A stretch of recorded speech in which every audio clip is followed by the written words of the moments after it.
Good evening, everybody, and welcome once again to Story Hour. I'm your host, Daniel Marcus. My peerless co-host is Laura Blackwell, and I hope that you're all healthy and safe and taking care of yourselves and taking care of your loved ones. We started Story Hour about 2.5 years ago, and my original intent was just to have a cozy little community where my writer friends and I could read our work to each other. And it's just grown way, way beyond that. 2.5 years, week in, week out, some really amazing authors, 2 of them every week. And we're still going strong. The idea for Story Hour is really simple. And it's kind of what I like to think of as an ancient and time-honored form of entertainment, which is folks sitting around the fire telling lies to each other. And so every week, we have 2 authors, about 30 minutes each, doing exactly that. Tonight, we are very happy to have Robert Levy. Our scheduled author, Cassandra Kaw, is sick and unfortunately cannot join us this evening, and we wish her good health, and we expect to schedule her again soon. But the upside of that is tonight we get my co-host, Laura Blackwell, and I know that you'll love her work. So it is our custom to ask authors to indicate a worthy cause for us to call your attention to. If you're fortunate enough to be in a position to help financially, please do that. If not, just be aware, share awareness, and that's it. So Robert is reading tonight for the Ali Forney Center. That's aliforneycenter.org. The Ali Forney Center, or Lee Forney Center, was founded in 2002 in memory of Ali or Ali, I think it's Ali, it's the correct pronunciation, who was a homeless, gender nonconforming youth who was forced to live on the streets, and they were tragically murdered. Committed to saving the lives of LGBTQ plus young people, the mission of the Ali Forney Center is to protect them from the harms of homelessness, empower them with the tools that they need to live independently. Now, this is a 24-hour program. It never closes its doors. They provide more than just a bed and food for those in need. Initial intake to the drop-in center, to transitional housing, job readiness training. They provide homeless LGBTQ plus youth a safe and warm and supportive environment to escape the streets. Laura is reading tonight for the National Network of Abortion Funds. That's abortionfunds.org. The National Network of Abortion Funds builds power with members to remove financial and logistical barriers to abortion access and organizing at the intersections of racial, economic, and reproductive justice. They envision a world where every reproductive decision, including abortion, takes place in thriving communities that are safe, peaceful, and affordable. They envision a world where all people have the power and resources to care for and affirm their bodies, identities, and health for themselves and for their families in all areas of their lives. So please get a chance, have a look at both of these organizations, and if you can help, please do that. But we're going to start the program tonight with Robert. Robert Levy's novel, The Glittering World, was a finalist for the Lambda Literary Award as well as the Shirley Jackson Award. A shorter work has appeared in the Magazine of Fantasy and Science Fiction, Nightmare, Black Static, the Best Horror of the Year, and the year's Best Gay Speculative Fiction. His first story collection, No One Dies from Love, Dark Tales of Loss and Longing, will be published in 2023. Robert was trained as a forensic psychologist and teaches at the Stonecoast MFA program in creative writing and can be found at therobertlevy.com. Robert, welcome, and the floor is yours. Hi, thank you so much, Daniel, and thank you to you and to Laura for having me. I'm really excited to be here. It's spooky season, as everyone has no doubt been hearing or just felt instinctively in the air. So, it's like, it's certainly time for people like me and Laura to shine. So it's the most wonderful time of the year. And out this spookiest of months is a new anthology, an anthology of found footage horror stories. Yes, this is a book. There are the pages. And the title is on the spine, which I love.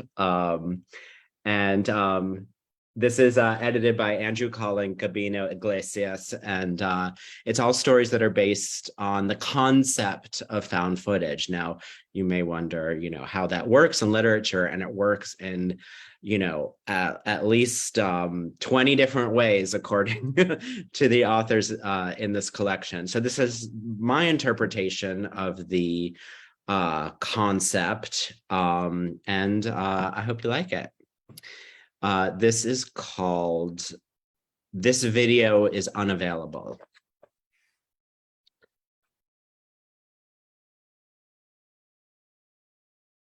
Beauty, paranoia, hysteria, deception, murder. 10 years have passed since the Daniel Travers incident, a baffling collision of conspiracy, fame, and delusion.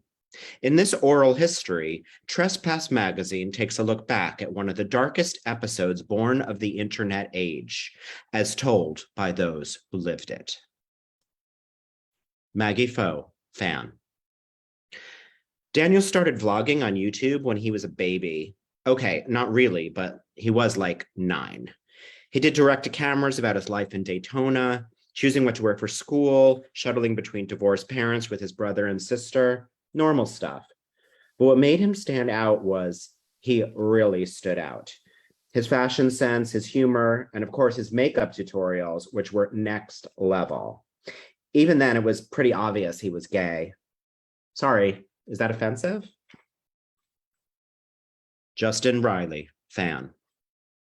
As a closeted queer kid myself, I really looked up to Daniel. It was kind of this unspoken thing, and he wore it well, especially when he got made fun of in the comments. He was so funny in the comments, absolute king of clapbacks. He actually came out in the comments section when he was 13. In a clapback, this toxic YouTuber, Dirty Menace, commented on one of his tutorials, something like, "Yo, man, this is some faggot shit right here." And Daniel replied, "I am a faggot. What's your excuse?" The next day, he did a coming out video, and it meant a lot to me, personally. I mean, how could you not stan? Felice Coleman, fan. It's one thing to come out to the world at 13, but quite another to do it in full face. Lipstick, lashes, the works. And what a face. He had the whole androgynous thing down, even without the makeup. By the time he was 15, he had 1 million followers across YouTube, Insta, and TikTok. And that was before all the endorsements came along. Mac, Pat McGrath, you name it. When CoverGirl ditched James Charles and were fishing around for a new boy to promote them, Daniel swooped right in. Tina Travers, mother.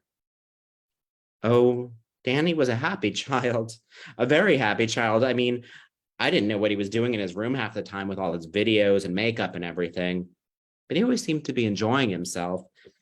And then he became the family breadwinner. At 17, he bought his own condo nearby. I always told him, do what makes you happy. That's all I ever wanted. And sharing his life and his artistic nature with the world, well, that was what made him happy. Until it didn't. Justin Riley. It became clear to a lot of us in the spring of 2019 that there was something strange going on with him. He started posting less often after daily videos for almost 5 years at that point.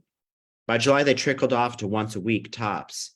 His whole look changed. He moved from candy-colored pink hair and bright, almost clownish makeup, a really fun vibe, to one much more dark and goth. He lost a lot of weight too when he was already a stick to begin with. He started to look borderline skeletal, like a prisoner of war or something. Felice Coleman. When the first bruise showed up on Daniel's neck, there was a lot of chatter online. Some people thought it was just a hickey, that he had a partner they hadn't told us about yet. But it didn't jibe with his whole demeanor, the increasingly flat affect, even when he was promoting a product. But the thing is, he wanted us to know about it, or he would have covered it up. I mean, he was a makeup artist, right?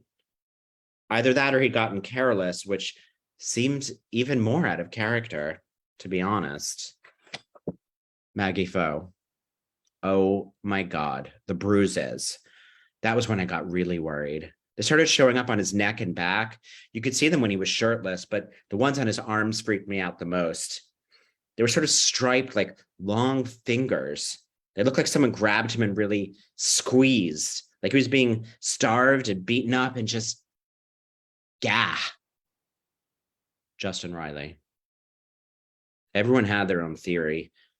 Anorexia, drugs, a sleep disorder, an abusive boyfriend or parent. The comments section was flooded with people asking what was up, if he was okay, but he never responded to any of them. He did start posting a bit more at that point, maybe twice a week.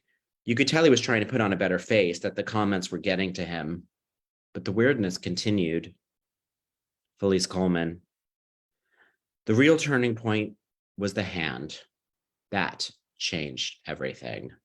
Maggie Foe. The gnarled hand. Oh, I still get chills thinking about it, even after all this time. On August 20th, 2020, Travers posted a video to YouTube titled Smoky Eyes for Summer. Ostensibly just another makeup tutorial, what captured his followers' attention wasn't just his increasingly alarming appearance, but the strange presence in his bedroom of someone or something else altogether. Felice Coleman. In the middle of this tutorial, Daniel's doing his thing at his vanity, applying shadow and liner and the like. But then there's this movement in the background at the foot of the bed. When I first saw it, I thought it was maybe a cat or a rodent or something. Blink and you miss it. But some fans captured the video and zoomed in. Justin Riley. When you look at the footage, it's clearly a hand reaching out.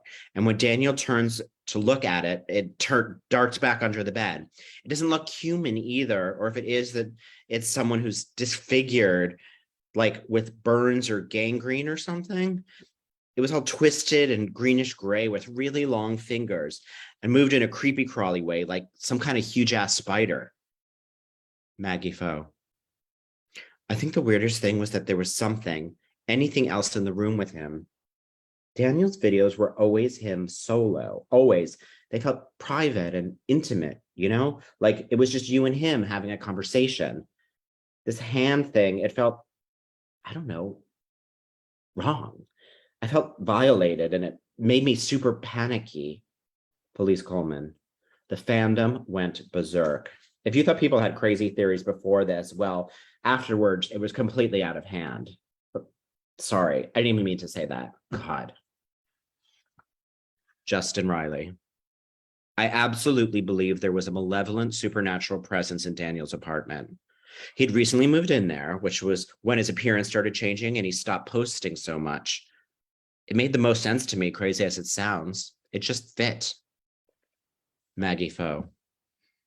I never thought Daniel's place was like haunted or whatever. I mean, if your house is haunted, you get out of there as quickly as possible, right? I thought he was being held hostage and forced to keep posting, so none of us would know there was something bad happening. The only question was, who was behind it? Felice Coleman.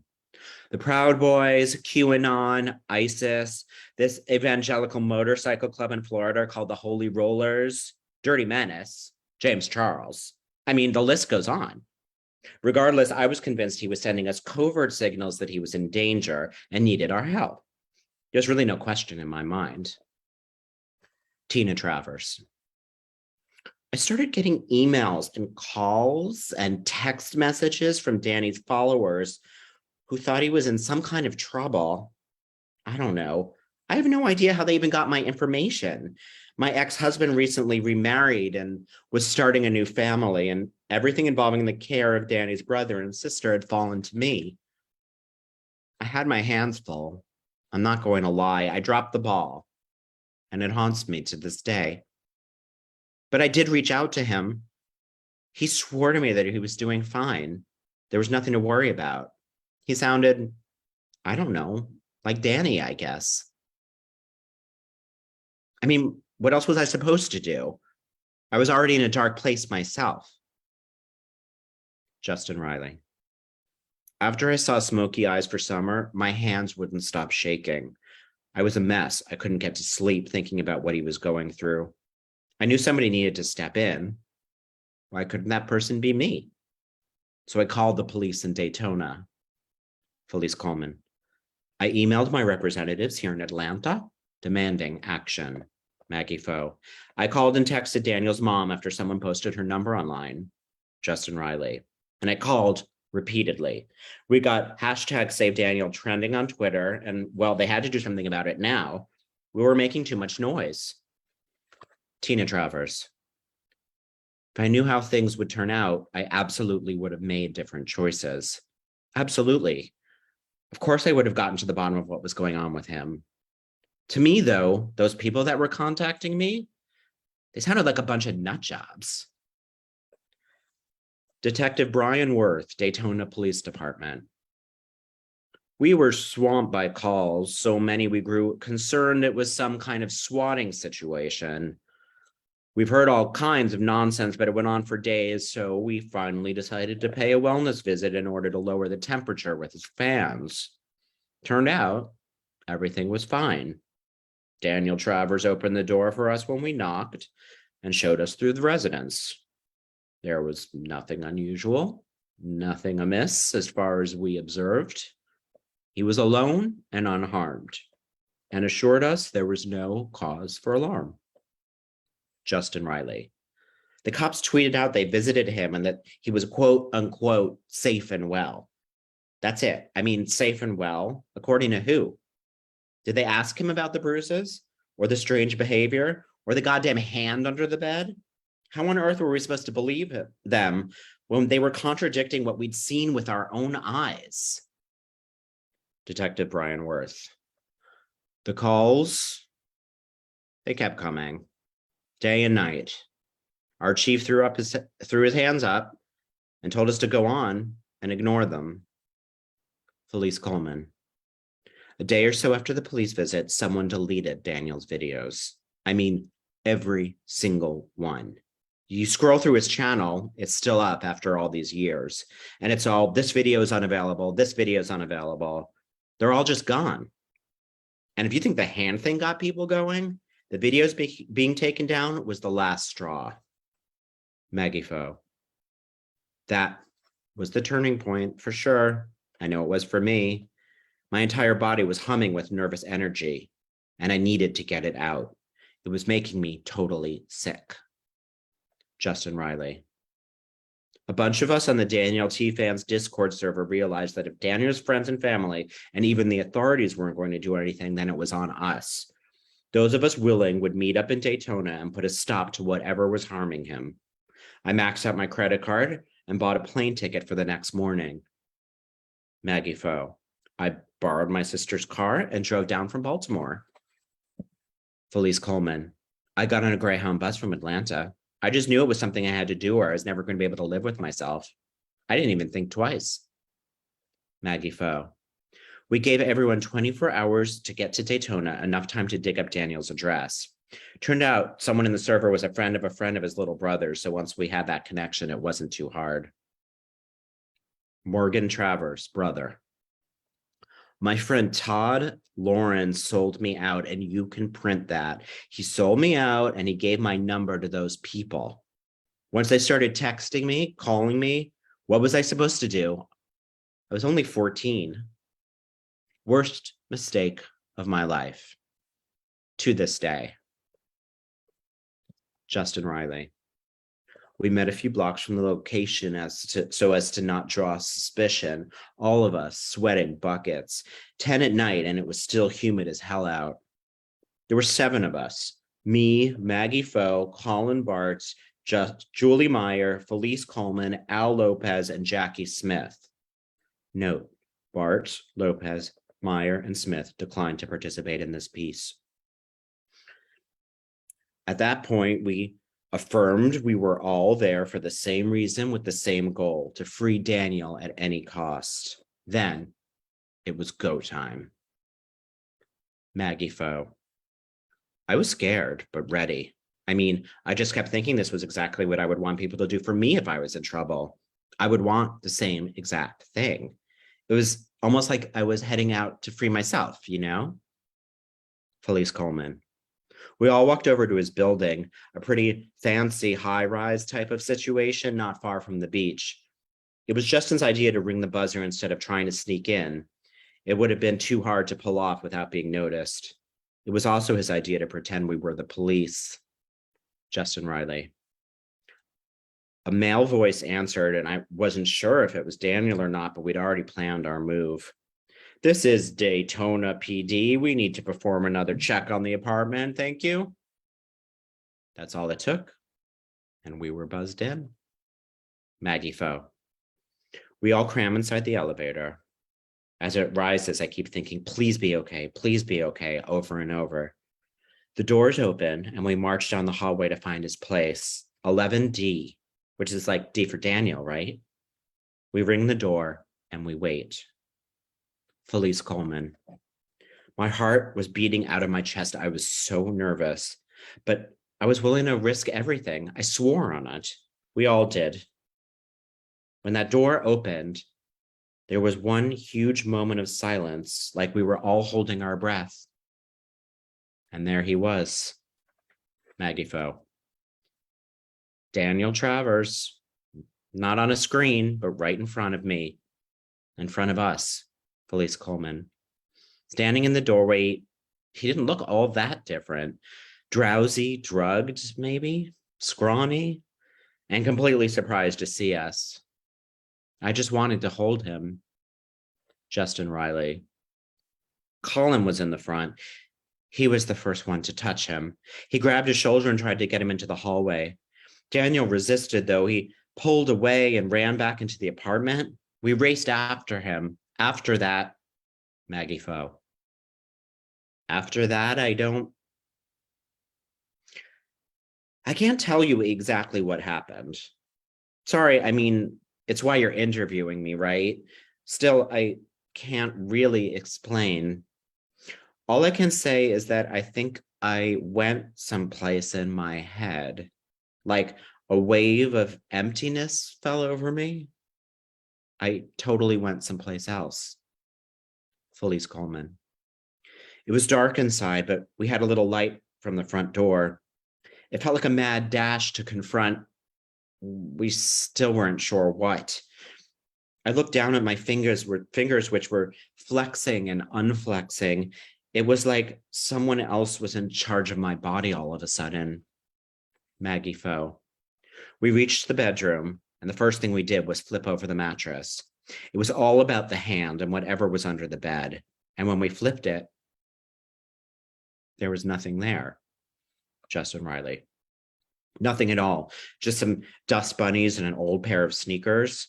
A couple of us started rummaging through his drawers and closet. And when we found it, Felice Coleman, when we found it, it was just a shock, just a complete shock. Maggie Foe. The hand was on a shelf next to the bed. It was a whole arm, actually, a prop arm attached to some kind of mechanical device that allowed it to operate remotely like a radio-controlled car. But it was easy to tell the arm was made of rubber. It was fake. Justin Riley. Daniel was locked in the bathroom, but we kicked the door in. A few of us shined our phone flashlights at him, and he threw his arm over his face, but you could see the bruises were gone. The dark rings under his eyes, too, the paleness and stuff, all gone. At first, it seemed like a miracle. It really did. But then I thought about it. Maggie Foe. It was some kind of stunt, you know? We'd fallen for some kind of stunt. That hurt even more because it seemed to come from Daniel, our fave. I don't know.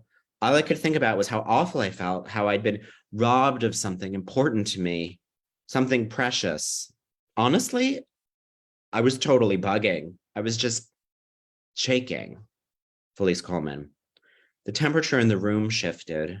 You could almost see it, like a cloud sweeping toward us, a fast approaching storm. And then Justin Riley. And then Maggie Foe.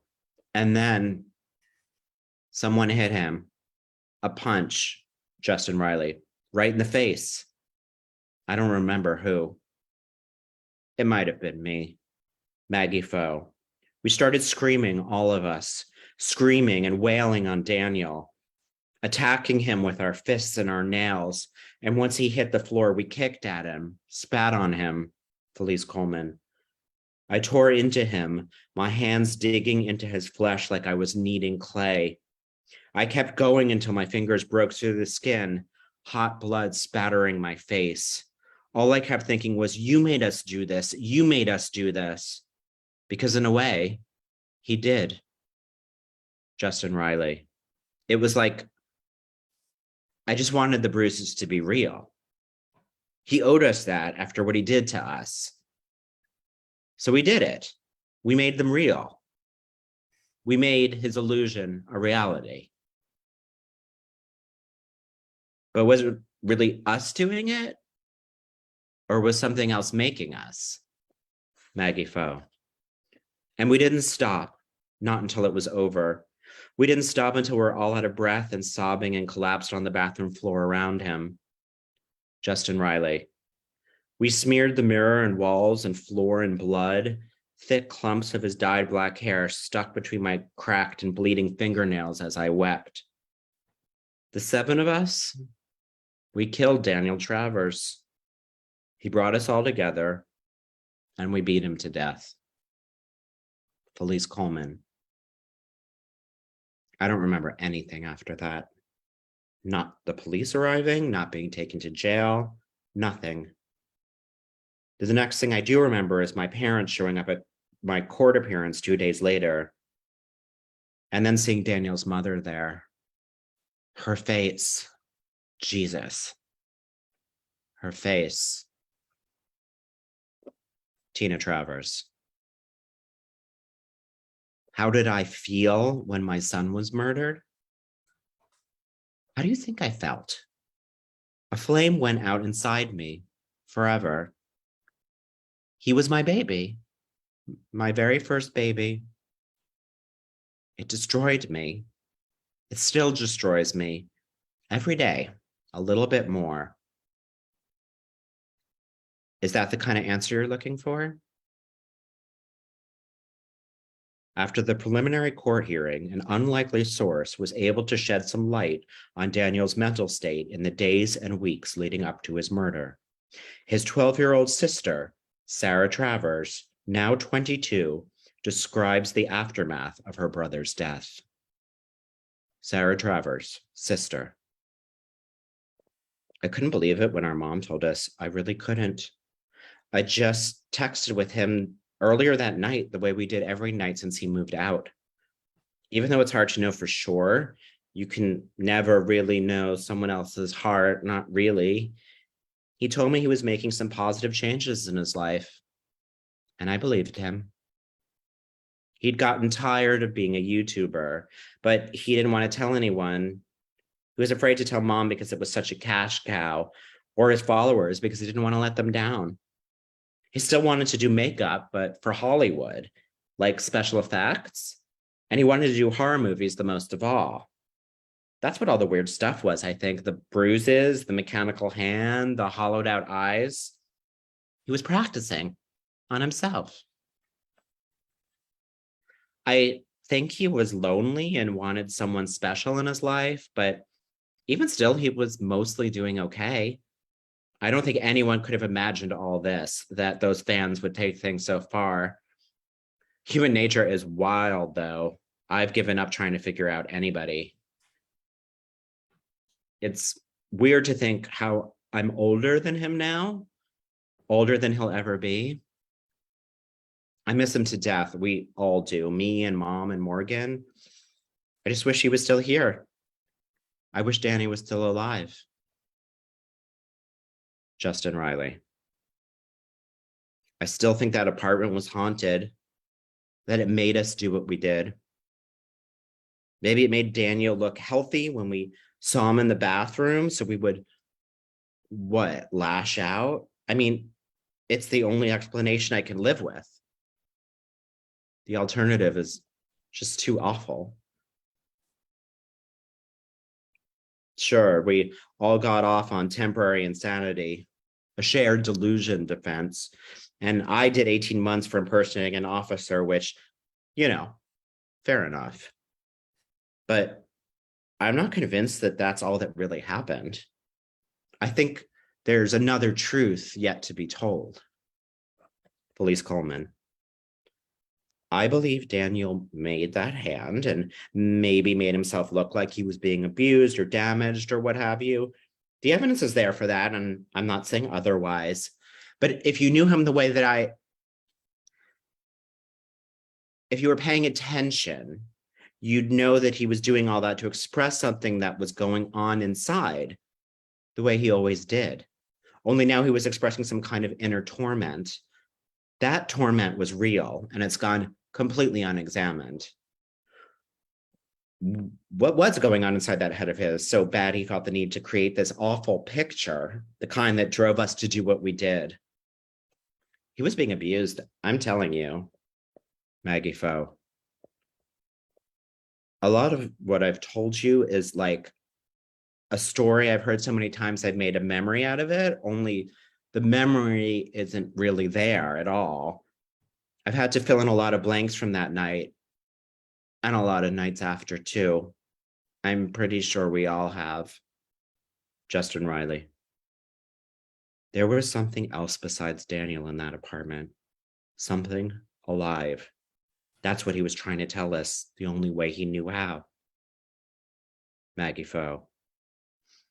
I still get that strange, nervous energy racing through me. I don't know who put it in me or what they want me to do with it. Felice Coleman. Somebody was having its way with him, and he was crying out for us to come and end the pain, no matter the price. I'm just calling it like I see it. I always do. Maggie Foe. What am I supposed to do with it? If anyone knows, I'd love for them to tell me. Justin Riley. We weren't able to stop it. It got out before we could. Now, it could be anywhere. Maggie Foe. I'm worried I'm going to hurt someone else one day. I'm worried I'm going to hurt myself. Please help me. Please. Felice Coleman. I'm sorry. I just want this to be done now. Can we please stop? I'm done here, for real. I'm done. Thank you.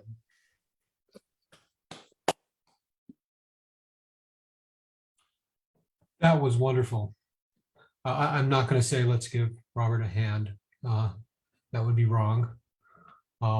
But that was really a great story. I love the structure and the pacing and the way you sort of weave together the narrative from the different points of view. That was really terrific. It's our custom to just take a breath, chill, let the previous story resonate and ring for a very short moment before we move on to the next author. So we're going to do that. Let's marinate in Robert's story just for another few seconds.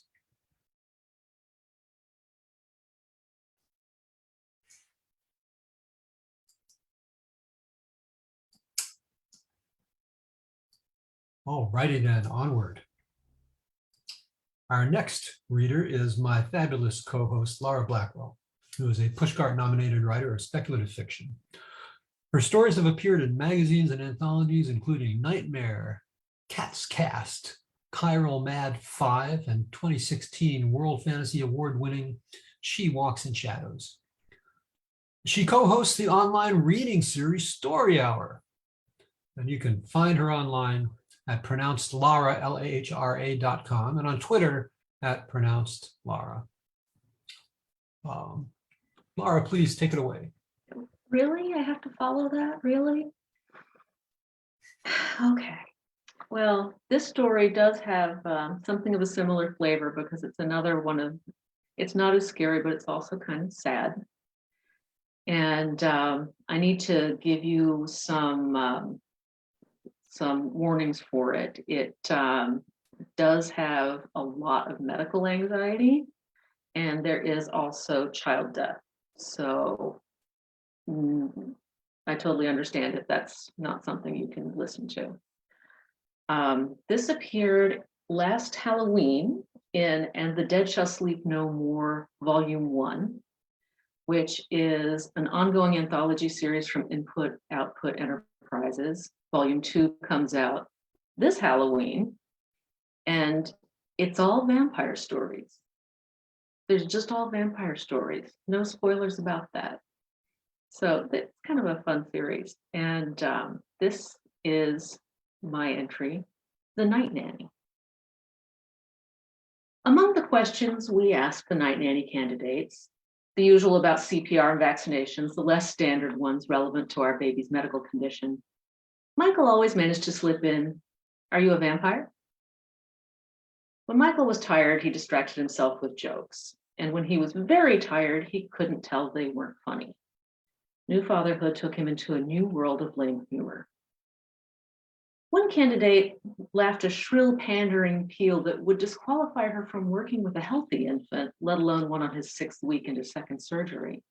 The best qualified interviewee, a retired nurse with NICU experience, drew herself up tall in the kitchen chair with a haughty, "Of course not, and I don't appreciate the question." The youngest actually cried. Renata, a stolid 40-ish woman with a few gray hairs, shrugged and deadpanned, "Call me what you want." She continued to answer questions in an accent of slow vowels and swift consonants, just as if Michael's joke were normal. I held Henry close. He was tiny, so tiny, and wished we could take care of him ourselves every night. But although I had maternity leave, Michael had to get back to work. The night supervisor opening wasn't going to last forever. If I could sleep at night, I could take care of Henry during the day, but I couldn't sleep without backup. When I woke to Henry's cries, I felt like a failure, and when I woke and didn't hear him, I ran to his room, terrified that he had died. We checked references between feedings and changings and soothings. A triplet mom called Renata a baby whisperer, but I pushed to offer the job to the retired nurse. She declined. I was disappointed and annoyed. "I like Renata," said Michael, dripping dish soap bubbles from his forearms.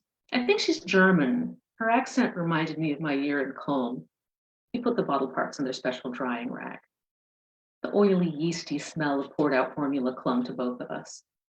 Henry was too weak to nurse, so I pumped milk every few hours, and the doctor had us mix powdered formula in to up his calorie intake. Henry never took an entire bottle. "She didn't seem fazed by his health," I admitted. "I think the real reason that one girl cried was because she saw a diaper change." Henry had been born with malformations in his gastrointestinal tract, and surgeons had been lopping off parts of it ever since. He had scars a baby shouldn't have. The next night, Renata knocked on our door promptly at 8. I showed her the kitchen, where she would mix Henry's bottles and take her breaks. "You can snack on whatever we have," I told her. Trail mix, crackers, there's probably some microwave popcorn in this cupboard." "Thank you, but I don't require anything. I have a very efficient metabolism." She placed a quart of pink liquid in the fridge between the breast milk bottles and the takeout leftovers. Perhaps Renata's efficient metabolism explained her slow, measured movements. She held Henry expertly, with gentle firmness, and he calmed in her arms. Henry didn't eat any better for her than he did for Michael and me, but at least it wasn't any worse. I liked getting out and seeing the sun, but since Henry was so frail, we didn't take a lot of stroller rides or visits to the park. It seemed the only place we ever went was the calculated cheeriness of the pediatrician's office, where smiling nurses in patterned scrubs welcomed us and then gradually smiled less and less. The pediatrician wasn't happy with Henry's growth. "There may be another blockage," she said, "and I'll order some tests to make sure it can absorb nutrients."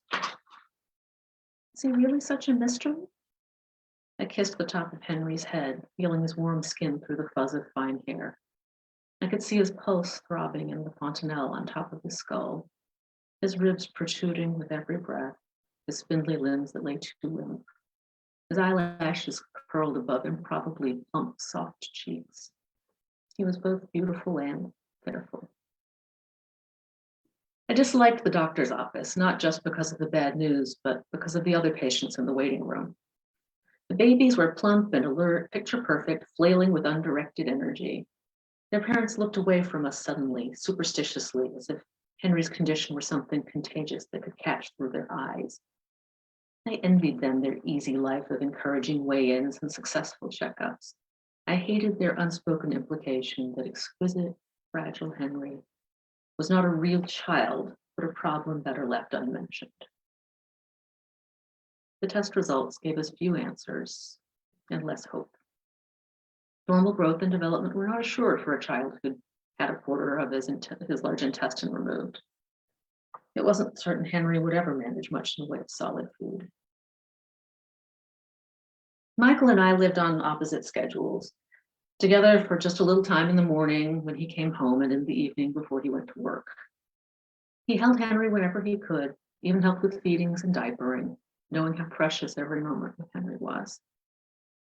Renata was often there during our crossover time. Michael had a new question or joke for her every night, and she deadpanned them all back at him with absurd answers. If she was German, why didn't she spell her name the German way? Because she was in hiding. How long had she been caring for babies? Long enough that some of them were grandparents. Had she drunk any good blood lately? No, she'd given it up for Lent a couple of decades back and never got back on the stuff. Don't you get tired of all her dodging? I asked Michael after Renata's thin figure had retreated through the morning gloom to her Volkswagen. She never answers a question straight, not even the normal ones. Not at all, he said, shrugging out of his uniform jacket. Somebody around here should have a sense of humor. Oh, please. I was irritable those days, and his dig set me off. If Renata's a vampire, you're her goddamn thrall. Are your jokes going to keep up until she grows fangs? I was gearing up for a fight, but Michael's face fell. I'm sorry. He put his arms around me. I'm just so grateful that we have a little help. I'm so scared for Henry. I'm so tired I barely know myself. The cozy parenthood we pictured was instead a time of sleep deprivation, fear for Henry's health, and worrying about money. If it hadn't been for the times I'd fallen asleep pumping or the times I'd nearly dropped Henry, I wouldn't have felt safe spending the money on Renata.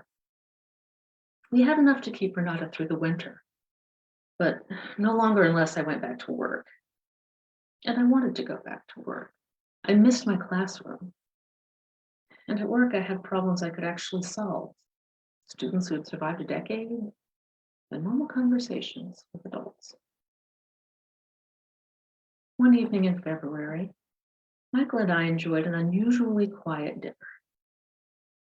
When we were almost done, I looked down at the forkful of pasta on my plate and realized it was our first uninterrupted dinner in months. I ran to Henry's room, fork and chair clattering to the floor behind me. Tiny, beautiful Henry was not straining for breath. He was glued. 911! I screamed before scooping Henry up and laying him on the floor. He was limp, even limper than when asleep. I was through the 8th cycle of CPR, feeling desperately for a pulse, a breath, any sign of life when the doorbell rang. But when Michael rushed back into Henry's room, he wasn't with the paramedic. Renata, ready for her shift, was sprinting ahead of him. She checked Henry's pulse when Michael insisted on taking over on CPR. She shook her head, then bit her lip purposefully, so hard it drew blood. Do you want me to save him? Renata asked me. Do you know what it means if I do? I looked at her serious face. You never were joking, were you? Aside from the birth date on my driver's license, everything I've ever told you is the truth. Michael's CPR was no more effective than mine. Henry was still in blue. There was no time for questions, only for the choice. An even stranger life for Henry and for us, or a life without Henry. Do it. Renata placed a hand on Michael's shoulder. Michael. For once, he didn't have a wisecrack. He sagged back into a sit, ran his wrist across his wet eyes. I'm in. Renata bent over our dying baby, our almost certainly dead baby, and kissed him on the lips. The blue ebbed away from Henry's skin, and he took a long, ragged breath. I picked him up, felt the long spaces between every breath and every heartbeat. I can stay as long as you need me to stay, said Renata, wiping the blood from her fangless mouth.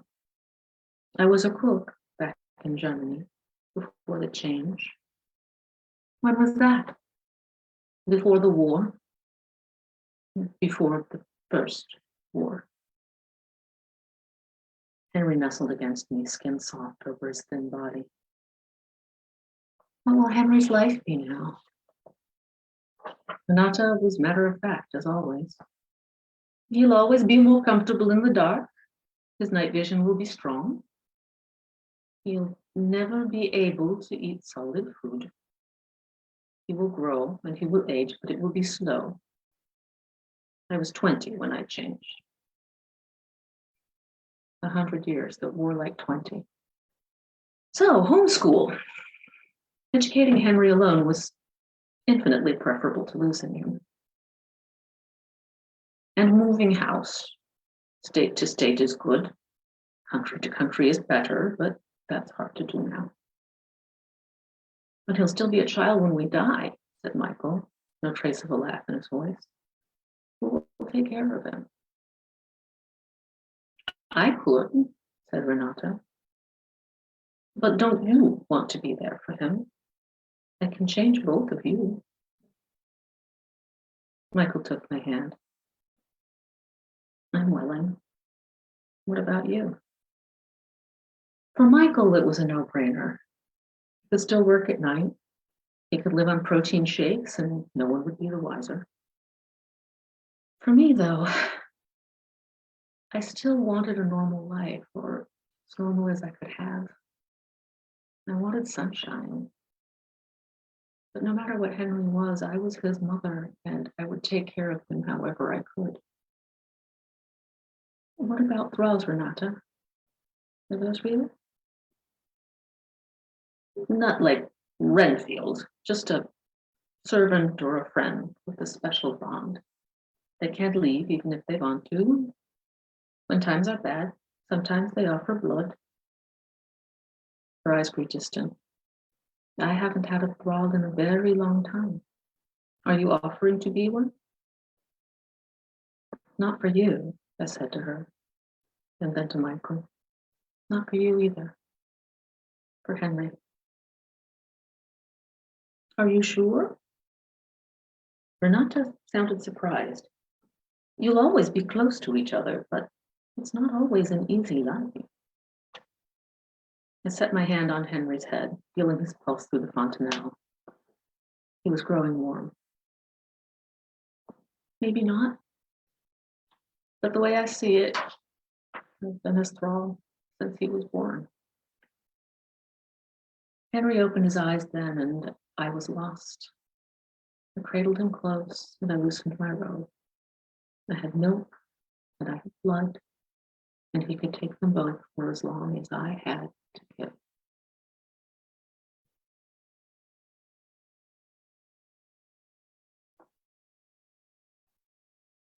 Thank you.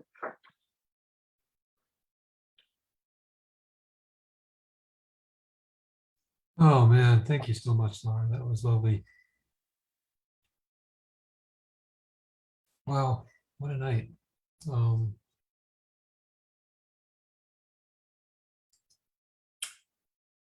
thank you to both our authors, Robert Levy, Laura Blackwell. Next week, we have Storm Blackley and Willow Dawn Becker. And we hope to have Cassandra Kaw back here soon as they're feeling better, or as soon as we can put them on the calendar. Given the backlog, hopefully they will be feeling better before we can put them on the calendar. I should hope so, because we're booking January now. Yeah. So we hope to see you next week. Please come back. Robert, Thank you for wonderful work. You're welcome back anytime. Just reach out and we'll put you on the schedule. Thank you so And, much. It was a blast. Yeah, yeah.